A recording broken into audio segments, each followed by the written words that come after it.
Agora tá. Você é gravador? Ai, eu acredito.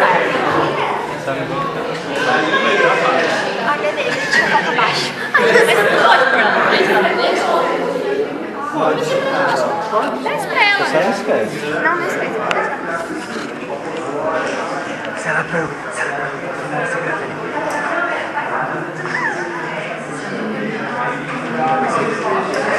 Essa da Bruna, né? Eu vou mandando mensagem.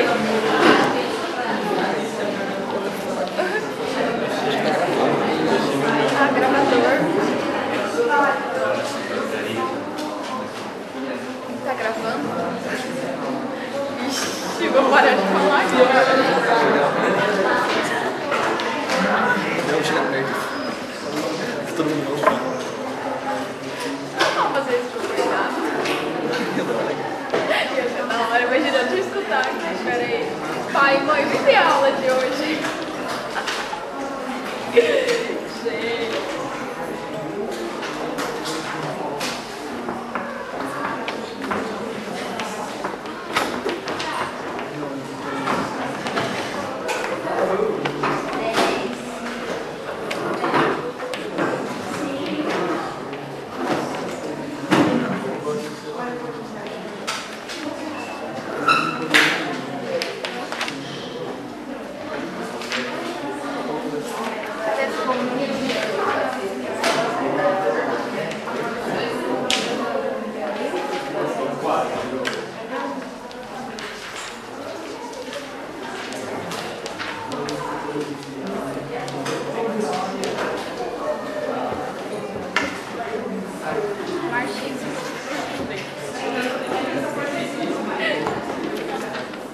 Que apanhar, né?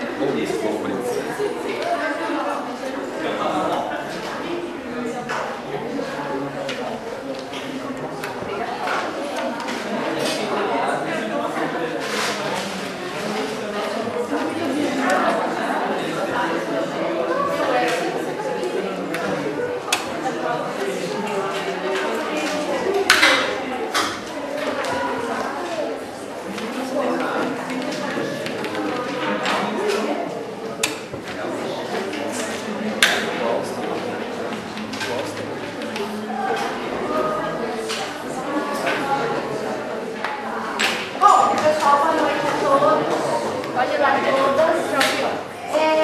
Nós vamos hoje analisar um pouquinho a teoria saímos do positivismo, agora nós vamos entrar no marxismo.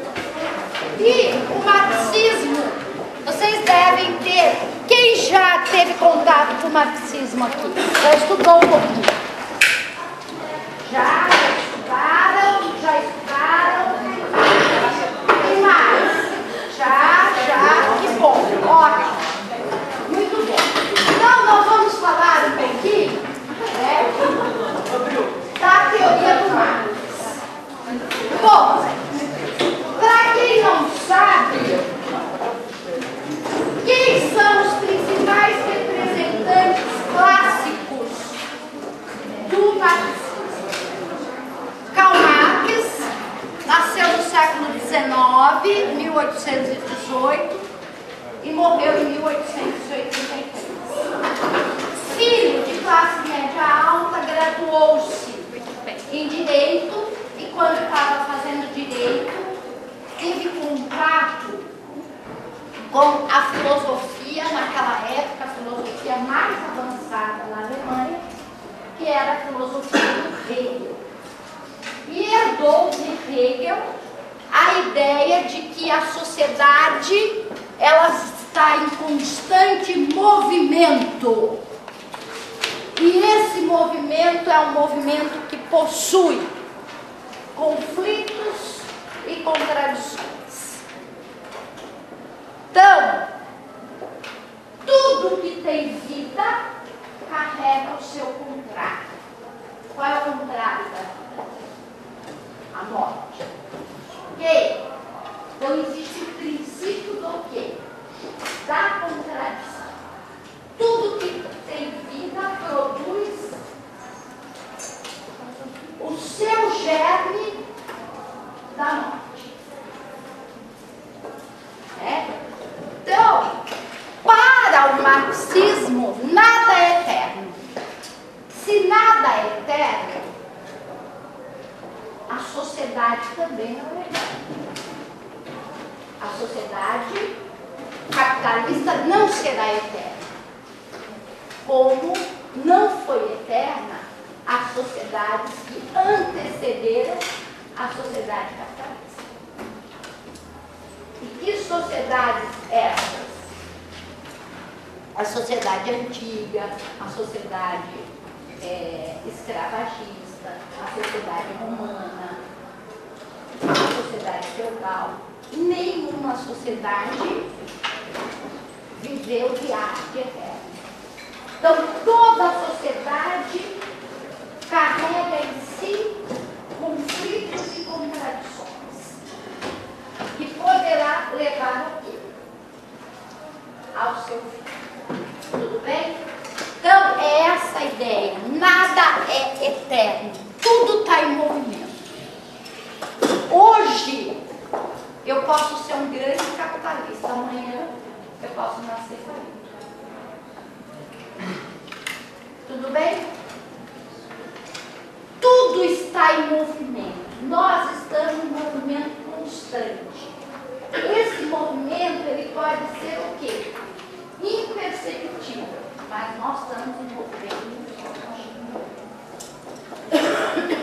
Então, essa ideia é uma ideia que vem lá da filosofia do Hegel, que Marx já escrevia para o seu pai, quando estava fazendo graduação em Direito, mostrando a sua paixão pela filosofia hegeliana. Mas também já apresentava algumas discordâncias em relação à perspectiva do Hegel. Tanto é que Marx doutorou-se em filosofia e estudou a dialética em Epicuro. É um filósofo. Marx exerceu a profissão do direito, depois ele foi jornalista, escritor, militante político e teve uma vida bastante agitada pelas suas posições políticas. Então, ele precisou, em função da perseguição política, buscar exílio em outros países e viveu um período na França, viveu um período na Inglaterra, viveu um período na Alemanha, né? Então ele tem essa vida bastante agitada. A ideia inicial do Marx era ser professor universitário, mas ele acabou não conseguindo entrar na academia, não por falta de capacidade, mas sim pelo próprio posicionamento político que ele tinha. Né? Engels é uma figura importante, né? Marx conhece Engels por meio de uma publicação. Engels é filho de um industrial, produziu também grandes obras, algumas individualmente, outras conjuntamente com Marx. O encontro deles se dá por meio de uma publicação em uma revista. O Marx publicou um artigo e ele também publicou outro artigo. E um gostou do artigo do outro e passaram a estabelecer uma correspondência. A primeira obra que Marx e Engels escrevem conjuntamente é a chamada Ideologia Alemã. Eles vão escrever conjuntamente. Né? Então nós vamos ver Marx com um conjunto de obras individuais, Engels também com a produção de um conjunto de obras individualmente, e os dois obras coletivamente, né? O que é importante? Para nós entendermos o marxismo, nós teríamos que entender quais são as contribuições que Marx recebe no seu processo de formação.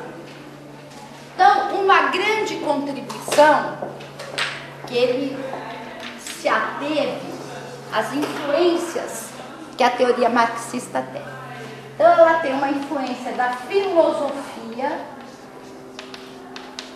de Hegel.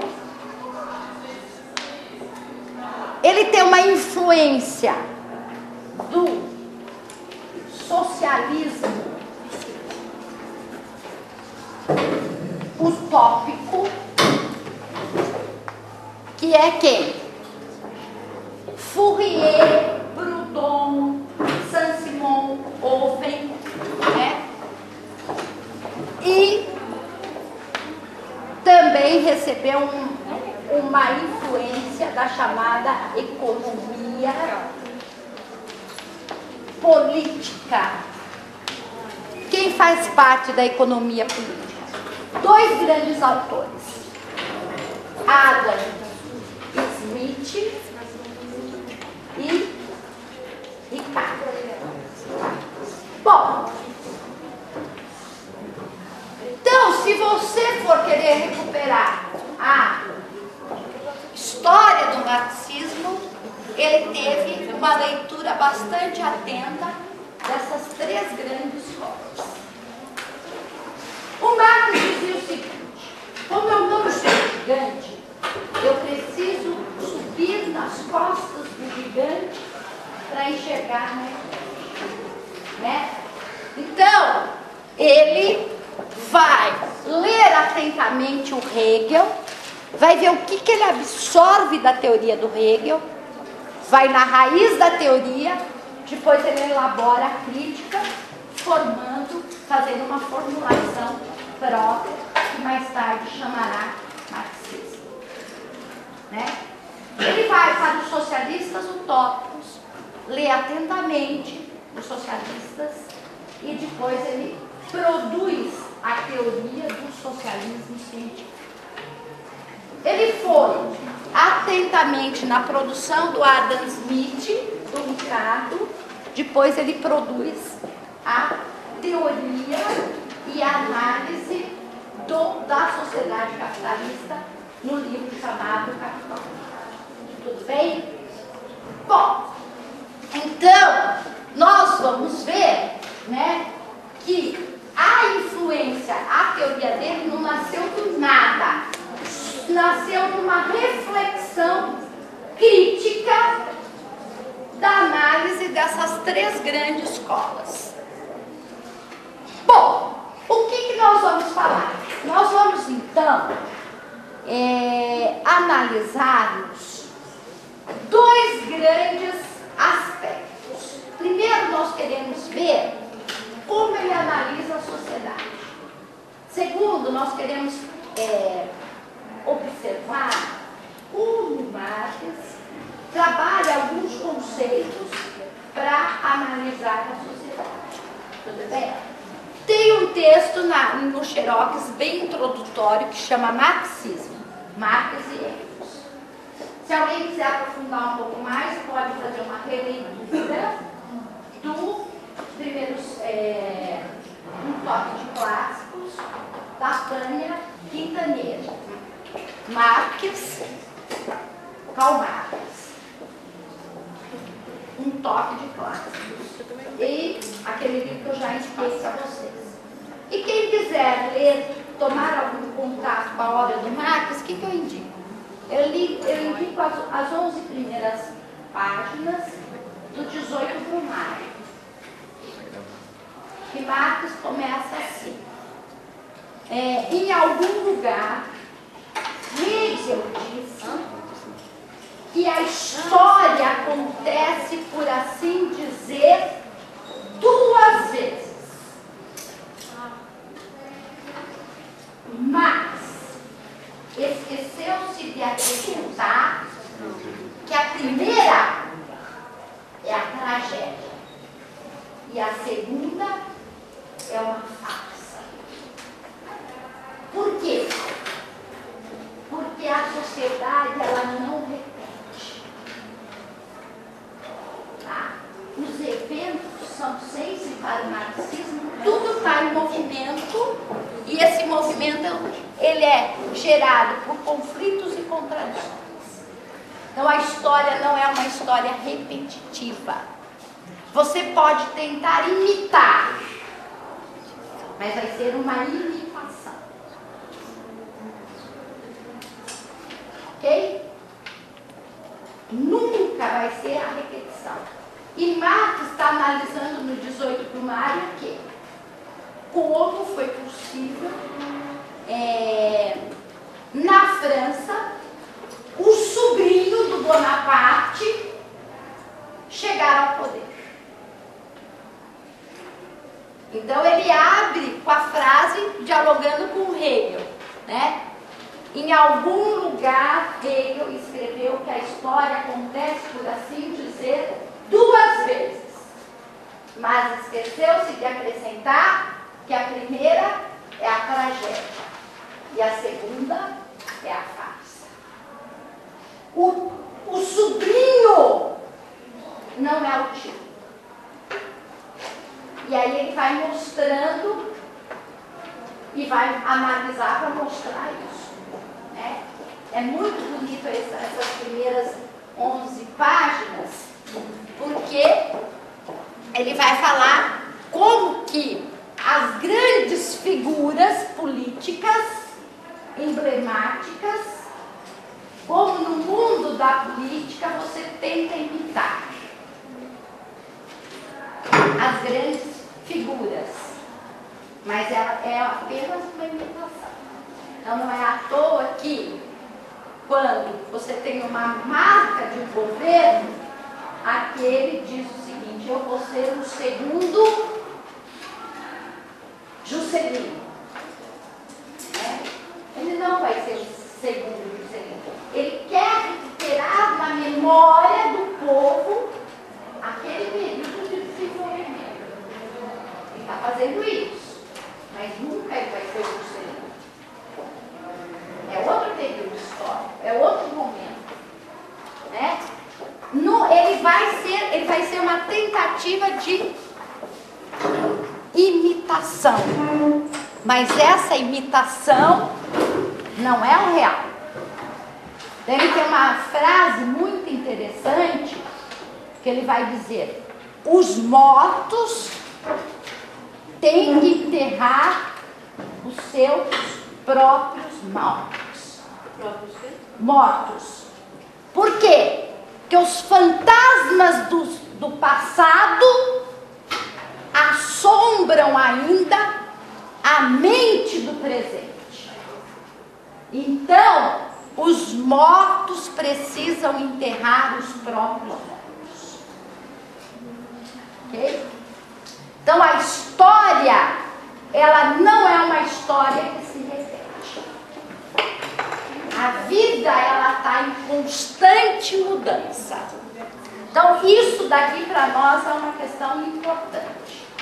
E ela é movida por conflitos e contradições. Bom, lembrando desse aspecto, né, o Marx vai então, Marx e Engels vão analisar a sociedade capitalista nesse movimento, mas um movimento cheio de conflitos e contradições. Então, a sociedade capitalista, ela produz contradições. E essas contradições, elas podem ser objetivas. O que é uma contradição objetiva? É algo que eu posso o quê? Ver, enxergar, mensurar, quantificar. E o que é uma contradição subjetiva? Uma contradição subjetiva é algo que eu não posso o quê? medir, que eu não posso mensurar, que eu não posso quantificar. Porque ela é o quê? Ela é subjetiva, ela interdepende de cada um aqui de nós. E cada um tem uma história. Cada um tem um nível de consciência sobre a realidade. Então, nós vamos primeiro dar uma olhadinha nessa ideia de contradições objetivas. O que seriam essas contradições objetivas? Então, a primeira contradição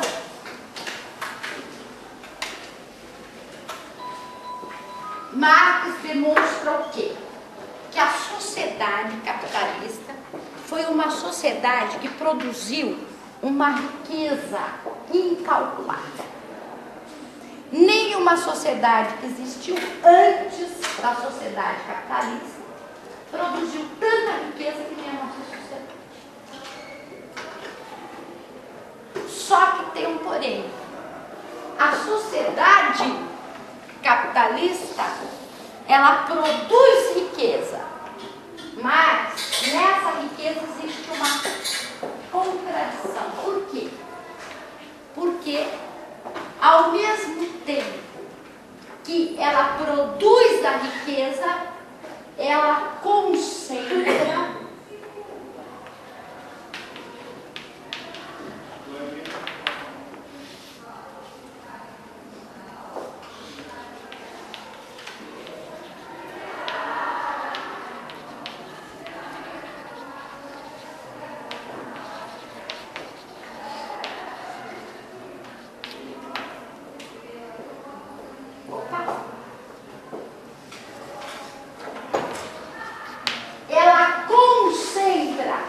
a riqueza na mão de poucos. Se essa riqueza ela está concentrada na mão de poucos, o que ela produz no seu polo contrário? A pobreza, a miséria. Então, ao mesmo tempo que ela produz riqueza, e ao concentrar essa riqueza na mão de poucos, nas mãos de poucos, ela produz o aumento da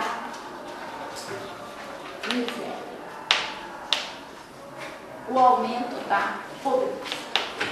Isso é uma contradição objetiva? Eu consigo mensurar, eu consigo visualizar a riqueza e a pobreza? Eu consigo mensurar? Sim. Consigo? Então é uma contradição objetiva. Quando eu olho no IBGE, os dados que o IBGE publica no Brasil, ele publica o quê? Eu vejo lá. Olha, 52,6% da população brasileira ganham até 2 salários mínimos. E 3% da população recebem mais de 20 salários mínimos. Eu não vejo uma sociedade que tem uma renda altamente concentrada, enquanto mais de 50% vivem com até 2 salários mínimos, apenas 3% recebem mais de 20 salários mínimos. Eu estou falando de uma contradição, de uma concentração da renda no Brasil. Ok? Bom, então isso é uma contradição objetiva. Tudo bem? Existe também uma outra contradição objetiva, que é o quê? Segundo Marx, a sociedade capitalista, ela tem como tendência a substituição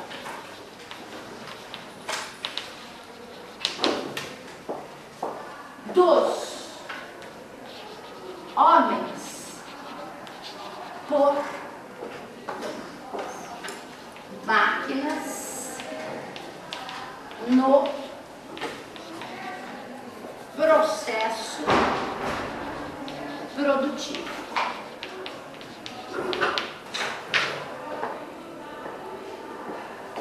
Então, existe uma tendência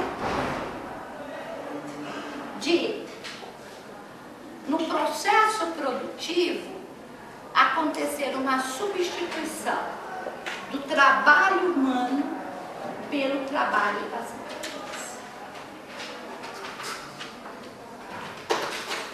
O que gera isso? Qual é a contradição que isso gera? Primeiro, que isso gera o quê? O desemprego. Mas o desemprego, que tipo de desemprego que gera? Por exemplo, vocês aqui é de uma geração que vocês não conheceram. Cada cidade tinha um centro telefônico e quando você precisava fazer um interurbano, você ia no centro telefônico pedir para a telefonista fazer um interurbano internacional. Vocês não são dessa geração. Então você chegava, cada cidade tinha um centro telefônico, você tinha as cabines e a telefonista fazia a ligação internacional para você. Você ia lá na cabine e falava. Várias telefonistas atenderam. Hoje é tudo descagem direta. Isso significa que esse novo processo, ele fechou um posto de trabalho. Então nós chamamos do quê? De um desemprego estrutural. Por que desemprego estrutural? Porque agora você não tem mais aquela função. Quem faz aquilo é o quê? É uma máquina de descagem direta. Tudo bem? Perfeito? Ao provocar um desemprego estrutural, o que acontece? Você vai formando o quê? O chamado exército industrial de reserva. Um exército industrial de reserva, ou seja, muita gente com capacidade de trabalhar, só que não acha emprego. Por exemplo, você pega hoje as notícias que nós estamos recebendo da Grécia, de Portugal, né? Portugal, por exemplo, tem um grupo de jovens recém-formados na universidade que não tem emprego.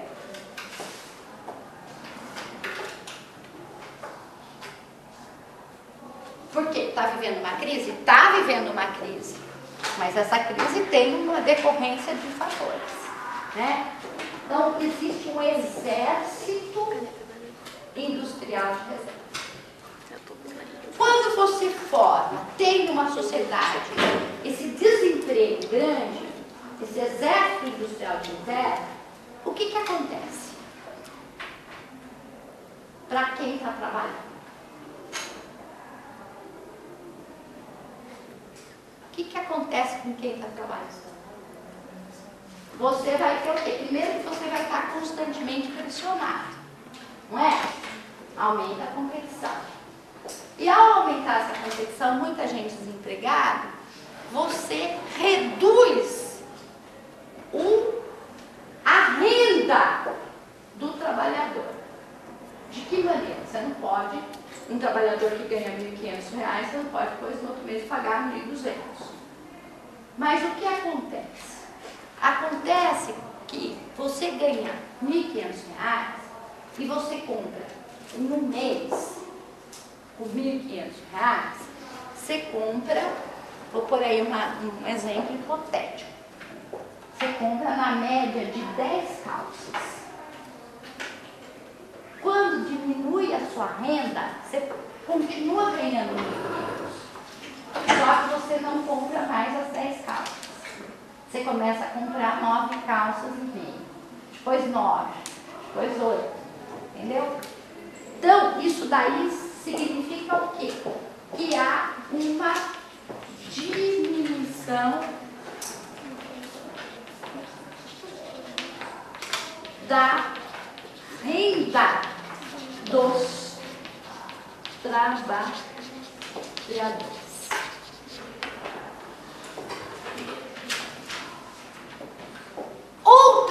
Isso é uma contradição objetiva? Eu consigo mensurar a taxa de desemprego no país, num setor? Consigo. Então é uma contradição objetiva. Ok?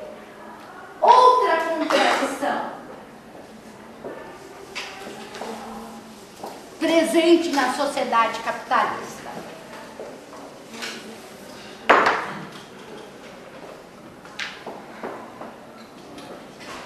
A sociedade, ela tende, em períodos de estagnação e crise, provocar o quê? Em períodos de crise, provocar o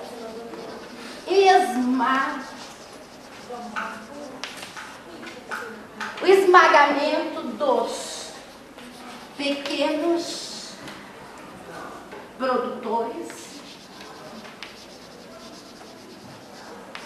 pelos grandes produtores. Em períodos de crise, de estagnação, a sociedade tende o quê? A provocar o esmagamento de pequenos e médios produtores pelos grandes. O grande tem gordura. Ele aguenta no período de crise. Quando ela está em superprodução, você aumenta a pequena produção e a média produção. Então, a sociedade, ela tende ao quê? Segundo a teoria marxista, há uma tendência da sociedade viver ciclos econômicos. Não, há uma tendência do sistema capitalista vivenciar ciclos. Ciclos do quê? Tem momento que você tem um crescimento. Esse crescimento vai crescendo até que fica numa ideia de um crescimento que provoca uma superprodução.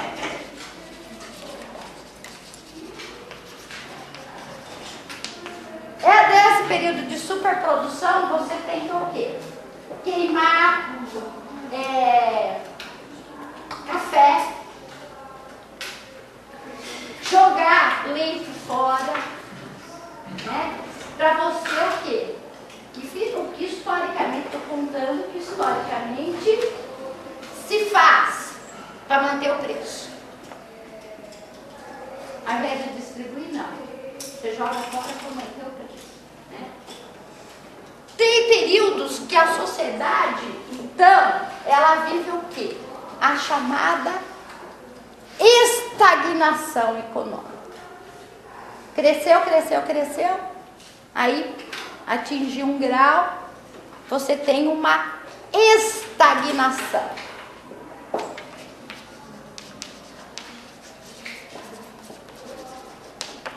Econômica. E tem períodos que você tem o quê? Crise. Então você olha no jornal, a indústria automobilística esse mês cresceu apenas 12%.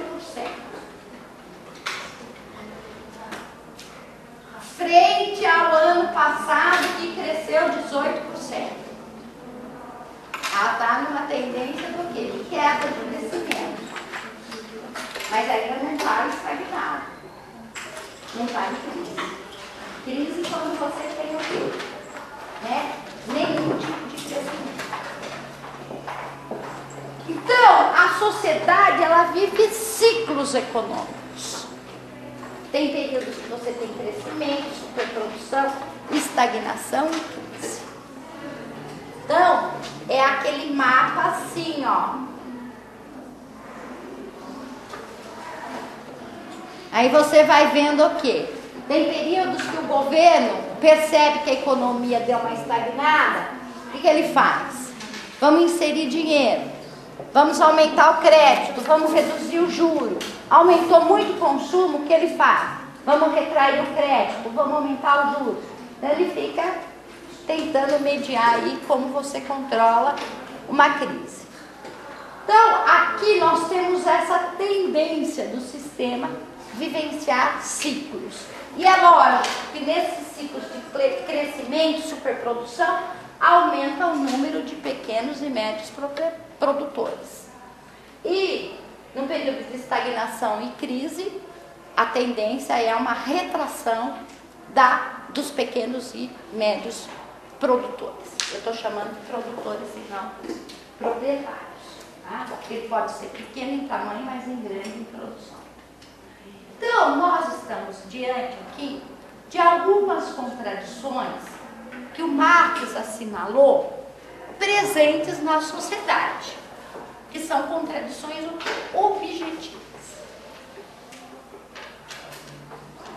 e que poderiam gerar o quê? O seu fim. Mas podemos ver tudo isso acontecendo e a população está indo na praça dar milhos aos poucos. Sei. Né? Está tudo isso acontecendo, você tem desemprego, baixo salário, uma sociedade, né, em que as pessoas, só 3% vivem com mais de 20 salários mínimos, etc. e tal. E as pessoas estão preocupadas com o quê? Qual é a fantasia que vai alugar no carnaval? Quem que vai ganhar no jogo? Quem vai ganhar no jogo no final de semana ou na quarta-feira à noite? Quem vai Ganhar o BBB? o que vai passar na novela das 8? O que eu vou amanhã no shopping comprar? Né? Então, isso daí o que significa? Todas as contradições objetivas estão postas, porém, existe uma questão que não tem jeito, não muda a sociedade. Por quê? Porque em termos de contradições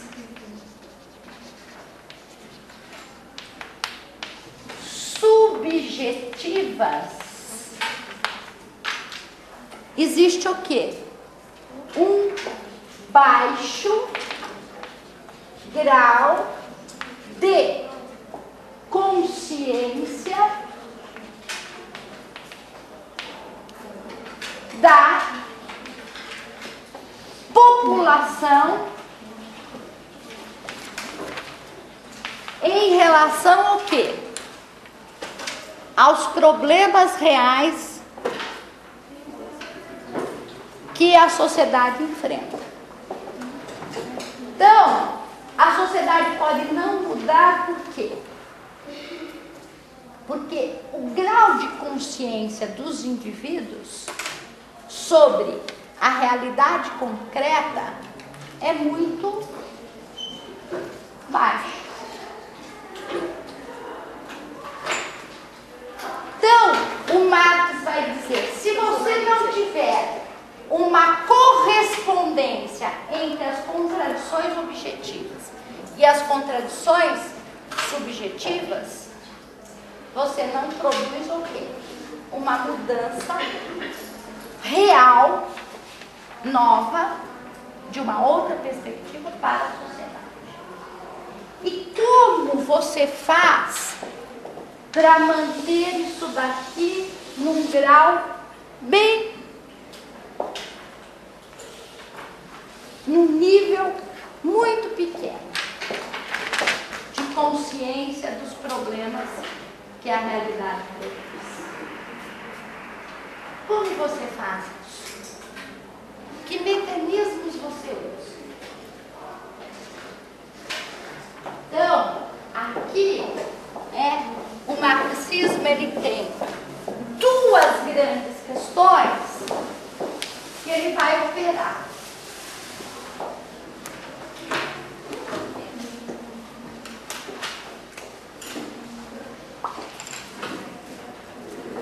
Primeiro,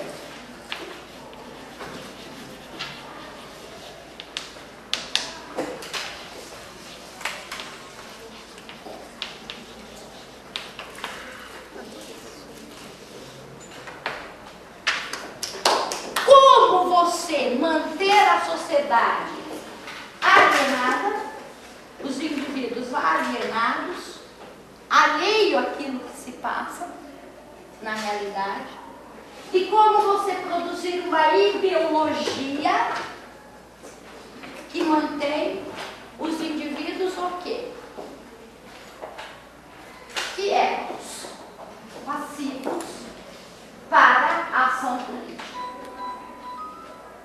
Então, Marx analisa esses dois grandes conceitos para mostrar, né, o porquê que, então, na nossa sociedade, a ideologia nos faz crer o quê? Que a felicidade é igual a consumo.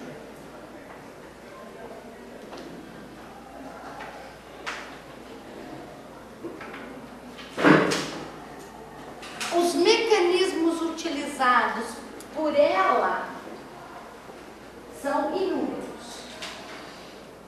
Primeiro, como você vai consumir? Achar que você consumindo bastante, quanto mais você consome, mais você é feliz. Essa é a perspectiva. Então, ela se vale de vários mecanismos. Cartões de crédito, consórcio, grandes liquidações.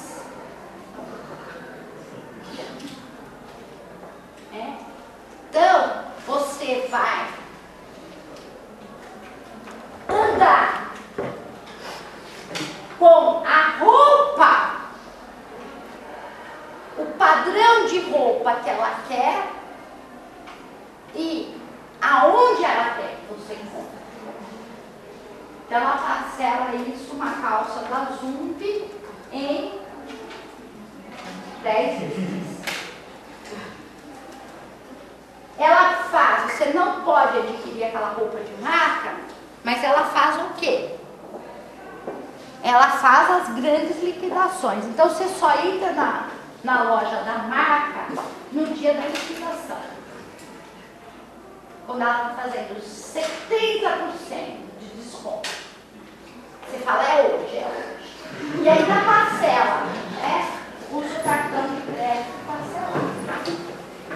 Então, a classe média, ela tem esses mecanismos, que são os cartões, as grandes liquidações, né? Tudo que a gente faz, que a gente conhece bem, né? Nós conhecemos as liquidações, os cartões, parcelamento em 10 vezes, etc. e tal. Outra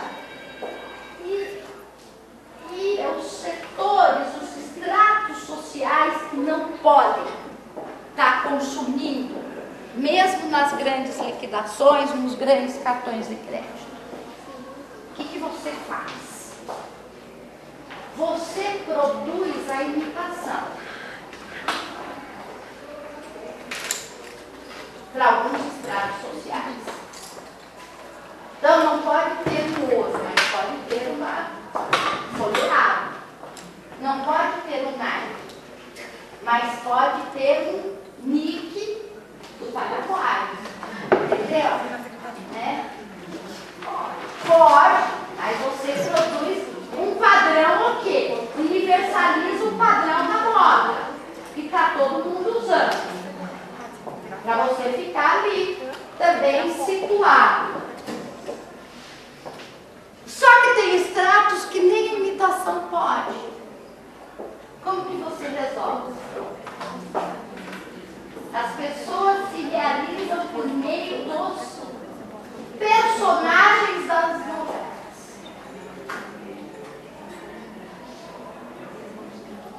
Dos estratos sociais mais empobrecidos.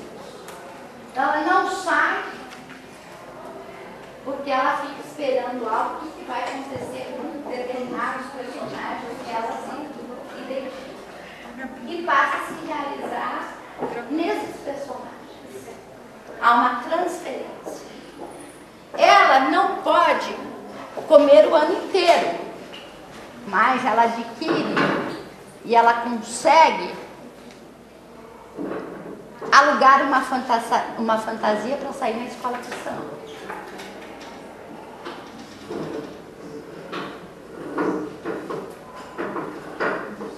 Então, o carnaval, o futebol, a religião,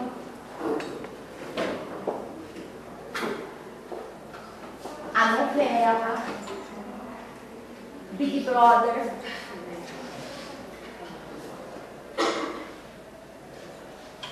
Nós temos um conjunto de mecanismos que visam o quê?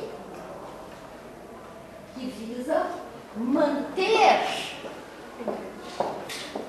um grau de consciência muito baixo sobre o que de fato acontece na realidade social.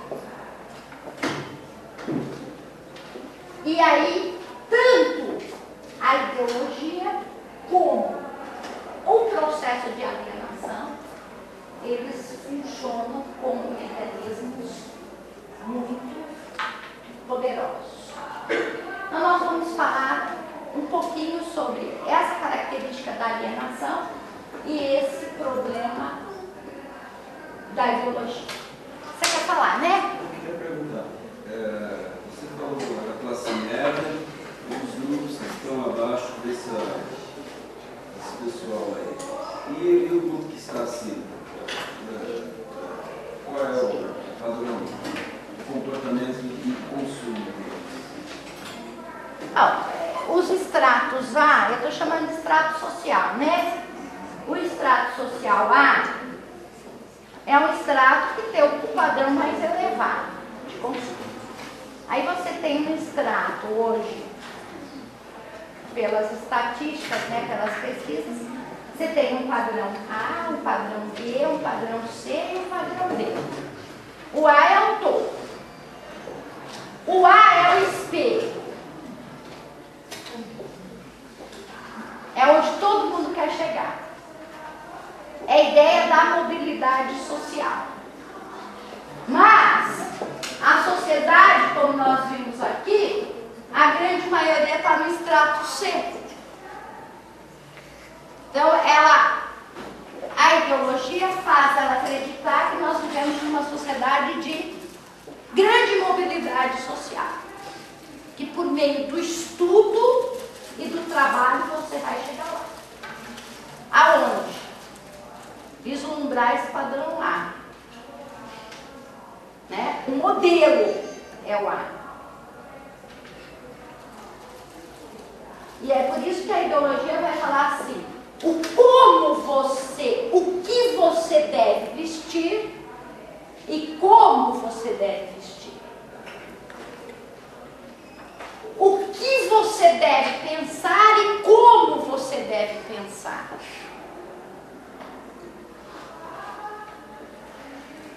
Não é só o que, mas o como também.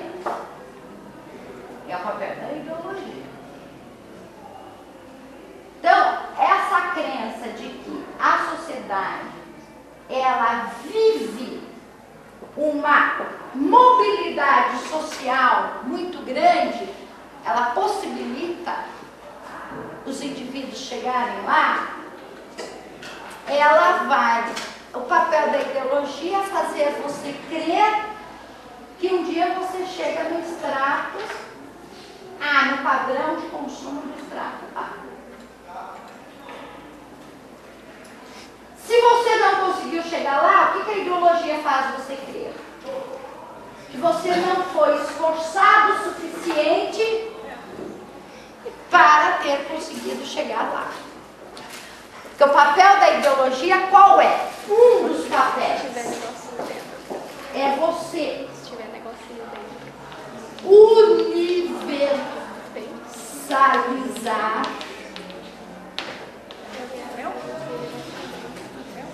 valores, crenças, maneiras de agir, maneiras de pensar, maneiras de vestir. O papel da ideologia é universalizar o padrão da classe dominante, dizendo que é um padrão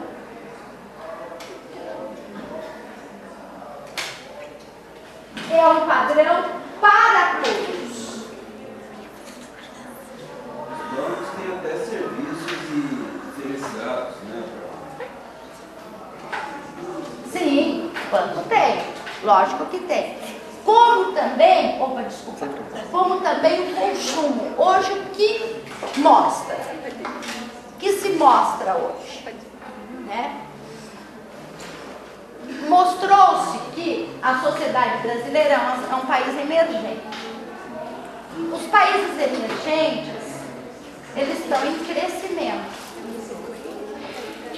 Diferentemente dos países desenvolvidos, que estão vivendo uma crise. França, Estados Unidos, Itália, né? Nós estamos vendo o quê? Alemanha, Japão. Enquanto Rússia, Brasil, China vivendo um crescimento. Os chamados países em desenvolvimento. O nosso país é um país em que esse pequeno desenvolvimento ele gerou um crescimento do extrato C.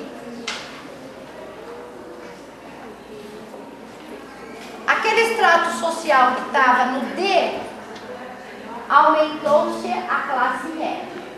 Então, as pesquisas revelam que as pessoas que ganham de R$1.500 a R$4.800, esse extrato social é bem largo, né? De 1.000. Quem está no extrato C, quem ganha de 1.000, acima de 1.500 até 4.800. Esse extrato social, nesse processo de desenvolvimento, cresceu. Então, o que as grandes empresas fizeram? Elas estão de olho nesse extrato social. O que a Nestlé fez? Ela começou a pensar o seguinte: como que eu vou chegar nesse extrato social do meu produto? Então, ela lançou um conjunto de embalagens econômicas para esse extrato social passar a adquirir o produto dela. Ela está direcionando para esse mercado que está crescendo.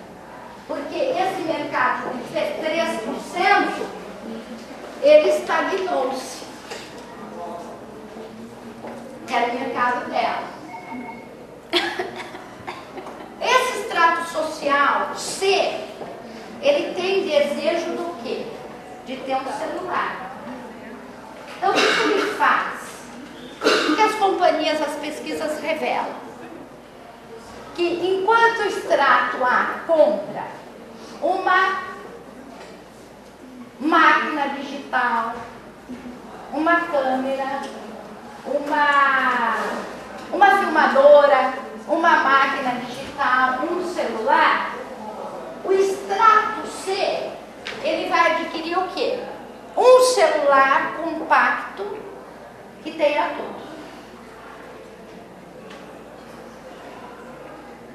Que tenha uma câmera que não é a de 17 mega, mas também não é a de 3. É uma que você tem uma resolução mais ou menos. Então ela condensa todos os desejos de consumo num equipamento só e nesse equipamento mais barato. Ela adquire em 10 vezes o equipamento. Então é como que você, como está se trabalhando hoje com esse extrato social, que é um extrato social na nossa sociedade em crescimento, né? O extrato C e o extrato A é um extrato que está estagnado.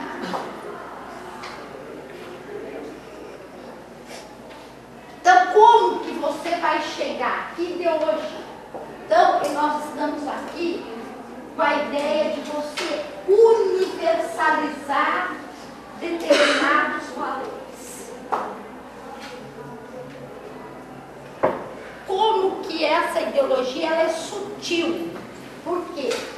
Ela trabalha com a universalização de valores. Exemplo.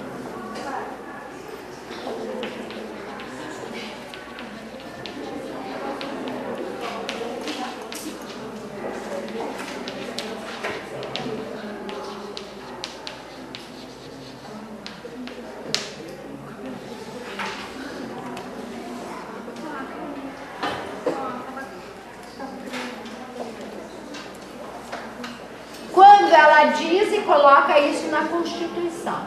A educação é um direito de todos.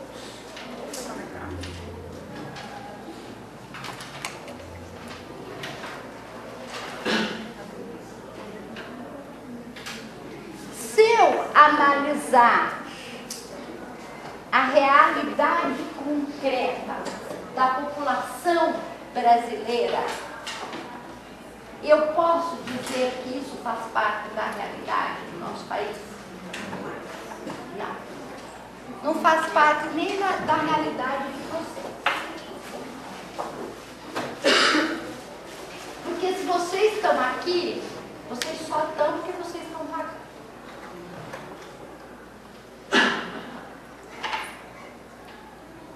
Oi? Senão não estava. Entendeu? Então, essa é uma frase que é real para a classe dominante. Ela tem mesmo acesso a todos os níveis de educação. Mas é uma realidade para ela, a classe dominante. Porque para o resto da população, isso daqui não passa de o quê? De uma abstração, de uma frase lacunar.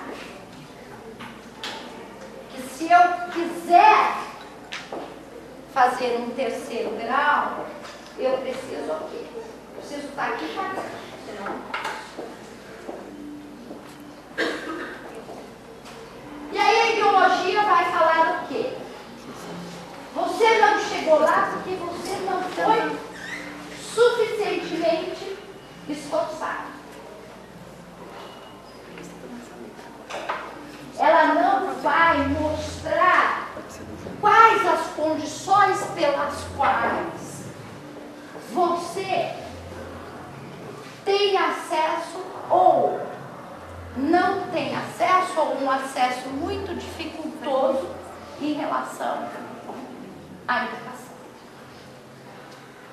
ela joga a culpa para o indivíduo, que não foi o suficientemente esforçado para chegar lá. Outra frase, que você universaliza valores. O Estado, a nação, o povo, quando eu falo. Porque o político geralmente costuma dizer muito isso, né? Porque eu farei obras para o povo. O povo pode ser o quê? Tanto o sujeito que está na periferia, como o empresário que está dentro da fábrica. Então você universaliza valores. Universaliza, vamos dizer, universaliza maneiras de agir, maneiras de pensar, universaliza um padrão de escrita. E aquilo que foge à norma padrão, você lida com o quê? Com o preconceito, com o estigma, com a ideia de que é errado, você não sabe falar, você não sabe escrever. Quantas vezes ouvi falar, o piracicabano não sabe falar? Por quê? Porque ele tem uma história de um dialeto específico da região, que foge à norma padrão. Então, fugiu à norma padrão, você é o quê? Você já é estigmatizado. Você é caipira.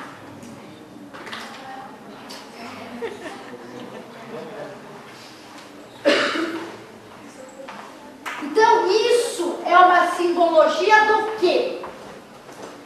É uma simbologia da ideologia, mas é uma simbologia que por trás dessa ideologia tem a ideia do quê?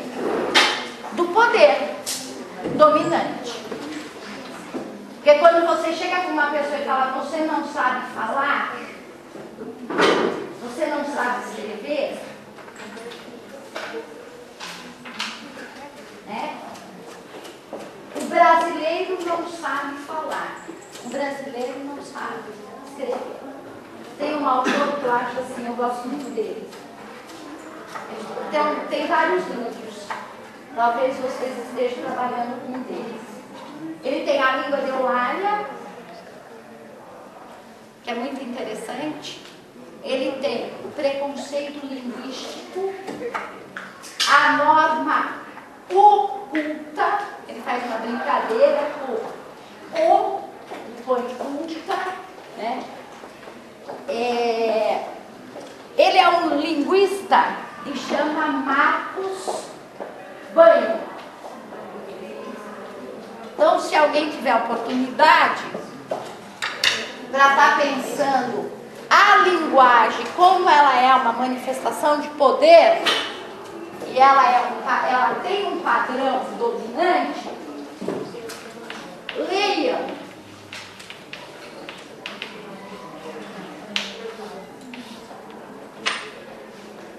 Esse linguista da USP, ele tem uns livrinhos bem interessantes, são pequenininhos. A Língua de Eulália, o preconceito linguístico, a norma oculta, que ele vai estar discutindo um pouco esse problema da universalização do padrão. E aquilo que foge àquele padrão é o quê? Sofre estigma, sofre preconceito, é marginalizado. Tudo bem? Então, eu estarei enviando para vocês um texto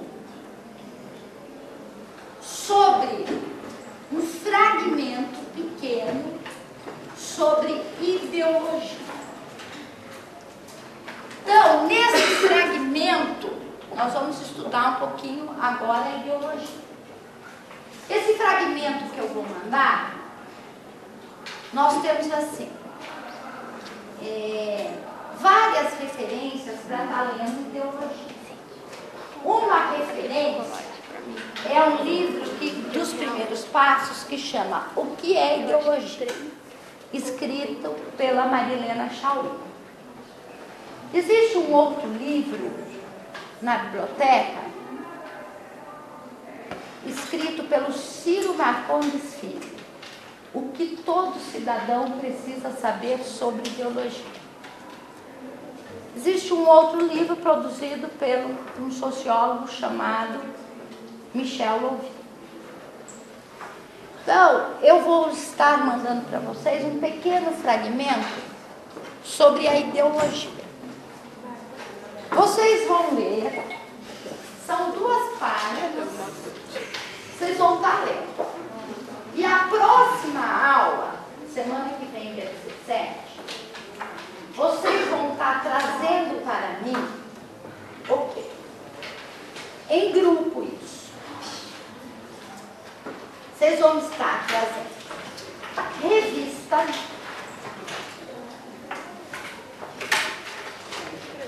duas cartolinas por grupo, uma cola, uma tesoura, que nós vamos estar analisando, recortando, ilustrando e mostrando por meio de cartazes, a presença da ideologia na nossa vida. Qualquer revista, quanto pior, melhor. Né? Caras, vendas, piores vocês tragam, que aí tem mais ideologia.